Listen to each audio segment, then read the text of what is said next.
పిలుస్తూ ఒక మాట అంటారు, హనుమాన్ హరిరాజస్య సుగ్రీవస్య సమోహ్యపి రామలక్ష్మణయోశ్చాపి తేజసాచ బలేనచ.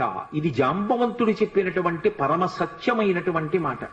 ఆయన అన్నాడు, ఓ హనుమన్ హరిరాజస్య, వానరములకన్నిటికీ రాజైనటువంటి ఓ హనుమ, సుగ్రీవస్య సమోహ్యపి, నువ్వు నీ వినయము చేత సుగ్రీవుడి దగ్గర ఒక మంత్రిగా సేవిస్తున్నావు, కానీ నువ్వు సుగ్రీవుడి కన్నా తక్కువ వాడవు కాదు.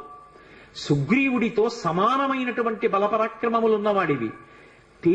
అది రామలక్ష్మణయోశ్చాపి, రామలక్ష్మణులిద్దరూ ఎంతటి తేజోవంతులు బలవంతులో నీవు కూడా అంతటి వాడవే. తేజసాచ బలేనచ, తేజస్సు యందు బలము యందు ఆ ముగ్గురి కన్నా నువ్వెంత మాత్రము తక్కువ వాడివి కావు. అటువంటి వాడివి ఇవాళ 100 యోజనముల సముద్రాన్ని దాటడం నీకు పెద్ద లెక్క కాదు.